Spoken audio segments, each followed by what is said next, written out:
آج حافظ صاحب آپ کے سامنے ثواب پارے کی تلاوت کیے ہیں۔ سب سے پہلے سورہ انفال کے اندر اللہ رب العالمین نے ایمان والوں کی تعریف فرمائی اور صفت فرمائی کہ ایمان والوں کے سامنے جب قرآن شریف کی تلاوت کی جاتی ہے تو ایمان میں اضافہ ہو جاتا ہے۔ وَإِذَا تُلِيَتْ عَلَيْهِمْ آيَاتُهُ زَادَتْهُمْ إِيمَانًا، ایمان مضبوط ہو جاتا اللہ کے ذات پر۔ اور ایمان کی صفت یہی ہے، ایمان والا جب بھی دین کی باتیں سنے، اللہ کے کلام کو سنے، اس کے محبت میں اضافہ ہونا چاہیے۔ رسول اللہ صلی اللہ علیہ وسلم کی جب سیرت سنے، آپ سے تعلق، آپ سے محبت پیدا ہونا چاہیے، ایمان کا تقاضا ہے۔ تو اللہ تبارک تعالیٰ یہی تذکرہ فرما رہے ہیں کہ جب کبھی ایمان والے کے سامنے قرآن شریف کی تلاوت کی جائے، اس کے ایمان میں اضافہ ہو اور اس کے اندر مضبوطی پائی جاتی ہے۔ اس کے اندر جب آدمی ایمان والا جب اللہ کے کلام کو سنے گا، عظمت کے ساتھ سنے گا اور قدر سے سنے گا، تعظیم سے، اکرام سے سنے گا، تو اللہ تعالیٰ اس کا فائدہ یہ دے گا، اس کے اندر اور محبت طلب پیدا ہوگی اور قرآن سے تعلق پیدا ہوگا۔ جیسے ہم رمضان المبارک میں تراویح اہتمام سے سنتے ہیں، اس کے باوجود یہ کہ ہم روزہ رکھنے کے بعد تھک جاتے ہیں مغرب میں، پھر اس کے باوجود ہم اللہ کے ذات پر توکل کرتے ہوئے، رسول اللہ صلی اللہ علیہ وسلم کی باتوں پر یقین کرتے ہوئے تراویح کا 20 رکعت کا اہتمام کرتے ہیں، تو قرآن شریف سننے میں مزہ آ جاتا ہے۔ ایک قسم سے متاثر ہو جاتے ہیں قرآن سے، تھکان محسوس نہیں ہوتی، بلکہ اور طبیعت ہوتی ہے کہ قرآن شریف کو سنا جائے حافظ صاحب کے ذریعے سے، اور قرآن شریف پڑھے اور قرآن شریف سنا جائے۔ تو یہ محبت ایمان والے کا ایک تعلق ہے، وہ یہ ایمان والے کی غذا ہے، قرآن شریف کے ساتھ اس کا ایک تعلق اور اس کی محبت ہے۔ ہم اس کا تجربہ تراویح کے اندر کرتے ہیں، کیسا بھی ایمان والا کمزور کیوں نہ ہو، وہ اہتمام اس بات کی کرتا ہے کہ وہ تراویح میرے سے چوک نہ جائے، ضرور میرے سے تراویح ہو جائے، اللہ کا کلام سننے والا بنوں، میں نافرمان بندہ کیوں نہ ہوں، لیکن اللہ کا کلام سننے والا بنوں، اس کے برکتیں میری زندگی میں حاصل ہو جائے۔ اس کا ہم تجربہ سارے عالم میں ہم دیکھتے ہیں۔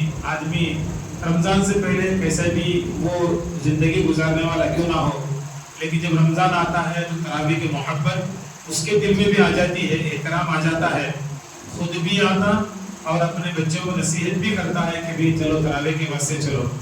تو یہ ایک کرشمہ ہے، ایک معجزہ ہے قرآن کا، اس کو جتنا سنا جائے اس کے ساتھ اور محبت پیدا ہو جاتی ہے اور آدمی کا ایمان اور مضبوط ہو جاتا ہے۔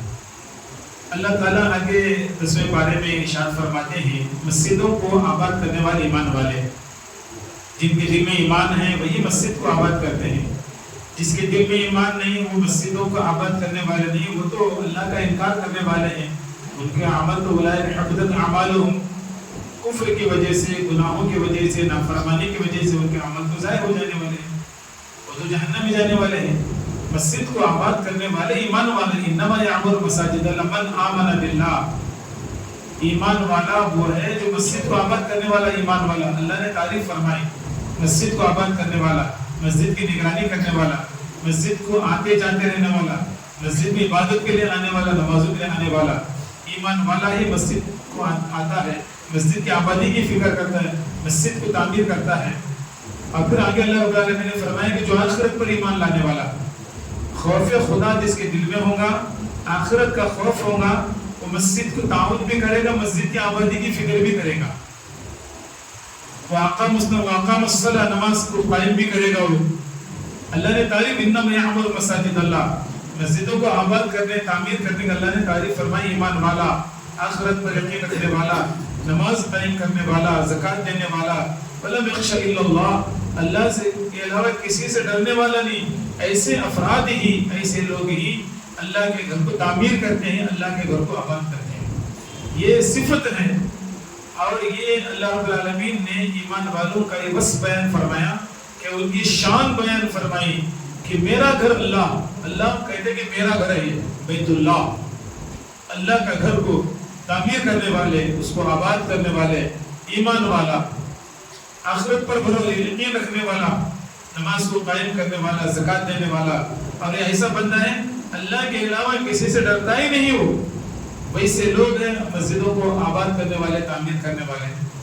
اللہ رب العالمین نے فرمایا فَعَسَىٰ أُولَٰئِكَ أَن يَكُونُوا مِنَ الْمُهْتَدِينَ، اللہ نے فرمایا کہ ہدایت یافتہ لوگ ہیں، مسجدوں کو آباد کرنا ہماری بھی یہ ذمہ داری ہے کہ ہمیں اللہ کے گھر کو تعمیر کرے، آباد کرے، عبادتیں کرے، نمازوں کا اہتمام کرے۔ اللہ نے مال دولت سے نوازا، زکوٰۃ ادا کرے، اس میں اس کا بھی تذکرہ ہے۔ اللہ نے مالدار بنایا ہے تو زکوٰۃ بھی دینا ہے، اس کا آگے تذکرہ اللہ رب العالمین نے تیسرے صفحے میں اس کا تذکرہ فرمایا، یوم یحمى علیہا فی نار جہنم فتقوی بہا جباہہم وظہورہم۔ اللہ تعالیٰ اس آیت میں یہ ارشاد فرماتے ہیں کہ جو بندے مال کو چپک کے بیٹھتے ہیں، جمع کرتے ہیں، خرچ نہیں کرتے، صرف اپنے ذات پر خرچ کرتے ہیں یا جمع کر لیتے ہیں، کنجوسی کرتے ہیں، اس کی زکوٰۃ نہیں نکالتے ہیں، اللہ رب العالمین نے وعید فرمائی، بہت بڑا سنگین وعید ہے اس کے لیے آخرت میں۔ اس مال کو تپایا جائے گا، گرم کیا جائے گا، اس مال کے ذریعے سے آدمی کو چہروں کو داغا جائے گا، پیشانی کو داغیں گے، آزو بازو کو داغیں گے اس کے ذریعے سے۔ یہ سزا ہے، فذوقوا ما کنتم تکنزون۔ اللہ کہیں گے کہ یہ وہ خزانہ ہے تم نے جمع کر رکھا تھا، اس کا عذاب چکھو۔ یہ سخت وعید ہے اہل ثروت مالداروں کے لیے، ایک انتباہ ہے، ایک آگاہ کرنا ہے کہ اپنے مال کا حق کا استعمال صحیح کرنا ہے۔ اللہ نے مال و دولت سے نوازا، اس کے سالانہ اہتمام سے زکوٰۃ نکالنا، غربا میں تقسیم کرنا، خیر خیرات کرنا، اس کا مال کا حق ہے۔ مال یہ نہیں ہے کہ آدمی اس کو جمع کر کے رکھے، صرف جمع کرے جمع کرے جمع کرے جمع کرے۔ یہ اور بات ہے کہ آدمی اس کو اضافہ کرے مال، لیکن مال کے اضافے کے ساتھ ساتھ اس کا حق یہ ہے کہ اس کی زکوٰۃ نکالی جائے، اس کا دیا جائے۔ جس مال کی زکوٰۃ نکالی جاتی ہے وہ خزانہ نہیں کہلاتا، وبال نہیں ہے، بلا نہیں ہے، مصیبت نہیں ہے، بلکہ وہ مال نفع والا ہے، راحت والا ہے، جنت میں لے جانے والا وہ مال ہے۔ جس مال کی زکوٰۃ دی جاتی ہے وہ مال، اس مال کی زکوٰۃ دی جاتی ہے، خرچ کیا جاتا ہے مال اللہ کے راستے میں، وہ مال کنز نہیں ہے، اللہ کی نگاہ میں وہ مقبول مال ہے۔ اس مال کے ذریعے سے اللہ رب العالمین سخیوں کے صفوں میں اللہ تعالیٰ کھڑا فرمائیں گے۔ عبد الرحمن بن عوف رضی اللہ عنہ جس صف میں کھڑے ہوں گے، آج کا مالدار، خیر خیرات کرنے والا، اپنے مال کے زکوٰۃ نکالنے والا، ان کے صفوں میں اللہ تعالیٰ کھڑا فرمائیں گے۔ جو اپنے مال کی صحیح استعمال کرتا ہے، صحیح زکوٰۃ ادا کرتا ہے مال۔ پھر آگے اللہ تعالیٰ نے ایک تعریف فرما دی اور اس کے اندر ایک اور بھی بڑی تذکرہ فرمائے کہ ایمان والے کا طریقہ طرز کیسا ہونا چاہیے، اللہ نے وہ بھی تذکرہ فرمایا۔ اور منافقین کیسے ہوتے ہیں، المنافقون والمنافقات بعضهم من بعض۔ منافق جو سامنے اپنے آپ کو ایمان والا کہے گا، پھر اندر چھپائے گا۔ منافق ایک دوسرے کے دوست ہوتے ہیں، ایک دوسرے کے خیرخواہ ہوتے ہیں۔ کیوں؟ یأمرون بالمنکر وینہون عن المعروف ویقبضون ایدیہم نسوا اللہ فنسیہم۔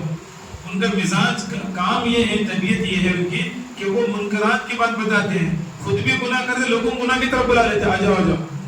وینہون عن المعروف، اچھے کام سے لوگوں کو روکتے۔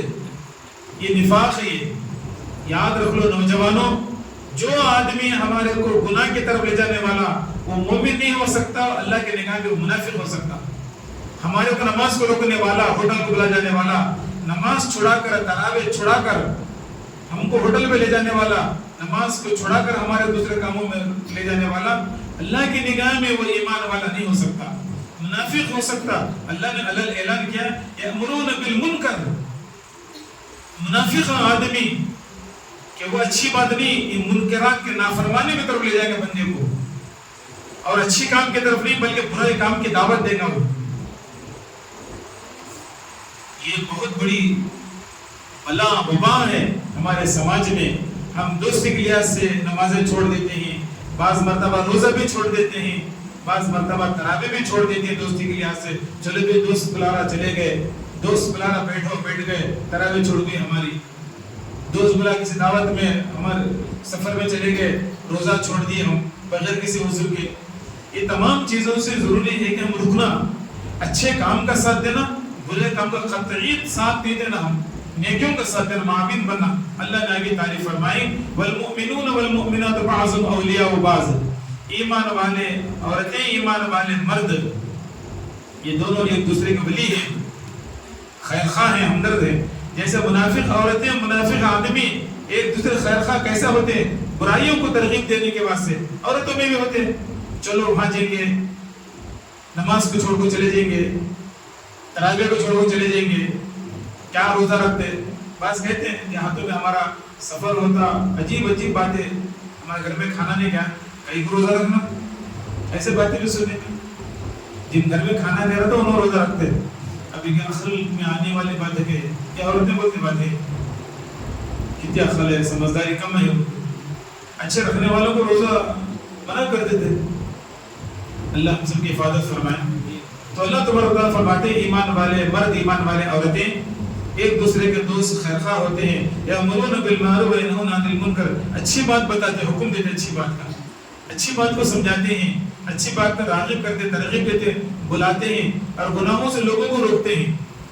گناہوں سے لوگوں کو روکتے ہیں. یہ مومن کی شان ہے، مومن مرد مومن عورت کی شان ہے. یہ مومن مرد بھی اچھی بات کی طرف بلاتا، مومن عورتیں بھی اچھائیوں کی طرف بلاتے ہیں. غلط جگہ پہ نہیں بلاتے. وہ چلو بھی تراویح چھوڑو، یہاں جائیں گے وہاں جائیں گے، ایسا کریں گے ویسا کریں گے، ایسے نہیں. بالکل لوگوں کو ذہن سازی کرنا، ذہن کو خراب کر دینا. ارے وہاں کیا تراویح پڑھتا، یہاں کیا پڑھتا، وہاں کیا سمجھاتا، یہاں آپ کو پڑھیں گے جلدی ختم ہوتے. کہاں جلدی موت آتی وہاں کہیں نہیں جاتے، وہاں بھی جانا. جہاں موت جلدی آتی وہاں چلے جانا. جہاں جلدی روزہ کھولتے، ابھی سورج غروب نہیں ہوتا فوراً اذان ہو جاتی.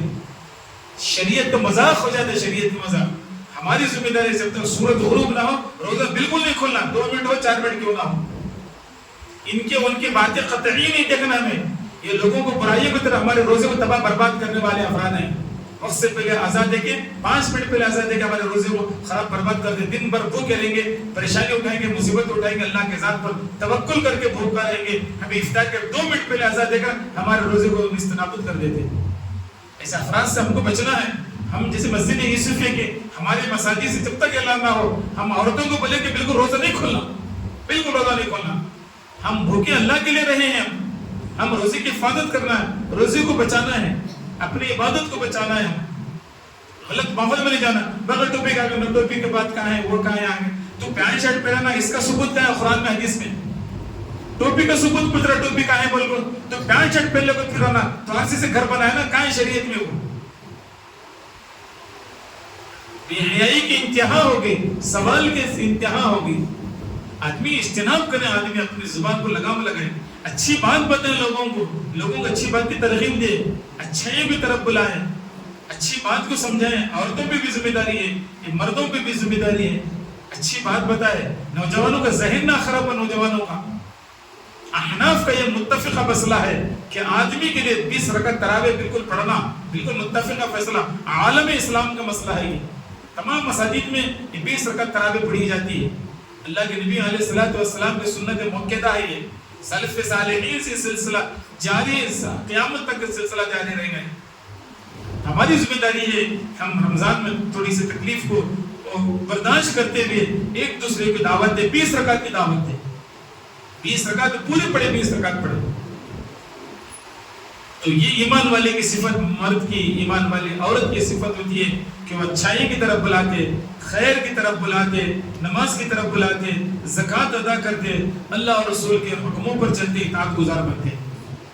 تو آدمی سے غلطیاں کوتاہیاں ہو جاتی ہیں. اللہ نے توبہ رکھا، کچھ کوتاہی ہو گئی، غلطی ہو گئی تو اللہ رب العالمین نے توبہ رکھا ہے. نماز رمضان کو اللہ نے بنایا ہے اس لیے کہ گنہگار بندے آئیں گے، ان کے مرتبے کو اللہ تعالیٰ بلند فرمائے گا توبہ استغفار کے ذریعے سے، نیکیوں کے ذریعے سے. ایک نماز پڑھیں گے 70 نمازوں کا ثواب ملے گا. ایک قرآن شریف ختم سنیں گے 70 قرآن شریف سننے کا اس کو ثواب ملیں گے. یہ ثواب کا یہ سیزن ہے، یہ ثواب کا، نیکیوں کا، خیر خیرات کا، یہ نیکیاں بٹورنے کا یہ سیزن ہے رمضان المبارک کا. بندہ اس میں اپنے آپ کو گناہوں سے توبہ و استغفار کرے. اللہ چاہتے بندہ توبہ کر کر ہزاروں سال، کتنے سال زندگی، کتنی اللہ نے ہزاروں سال دی ہوں گی، لیکن ایک مرتبہ اللہ کے سامنے آ کے اللہ کے سامنے سچی توبہ کرے گا، اللہ تعالیٰ ہزاروں سال کی اسے گناہوں کو اللہ تعالیٰ سیکنڈوں میں اللہ معاف فرماتے ہیں. التائب من الذنب کمن لا ذنب له. توبہ کرنے والا ایسا ہے جیسے اس نے توبہ، اس نے گناہ کیا ہی نہیں. اللہ ایسا پاک اور صاف فرما دیں گے. اللہ کے پاس دیر نہیں ہے. اللہ اپنے بندے کو دور نہیں کرتے.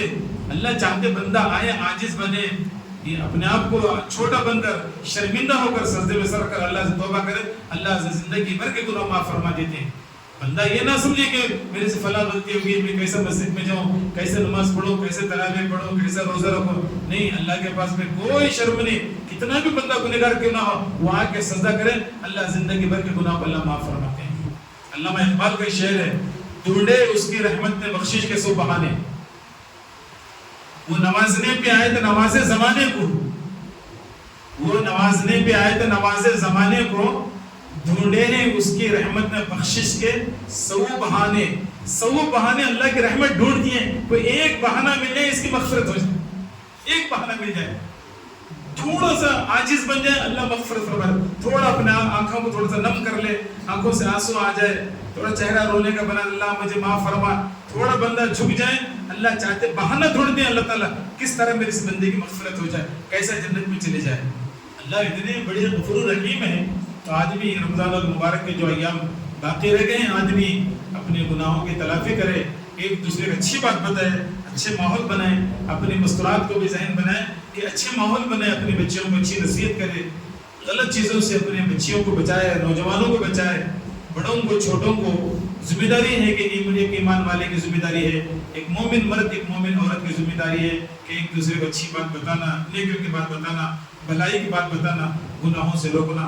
اللہ تعالیٰ سے دعا ہے اللہ تعالیٰ تمام کو کہنے سننے زیادہ آج کی تفسیری جو باتیں بتائی گئی ان پر عمل کی توفیق نصیب فرمائے. وآخر دعوانا الحمد للہ.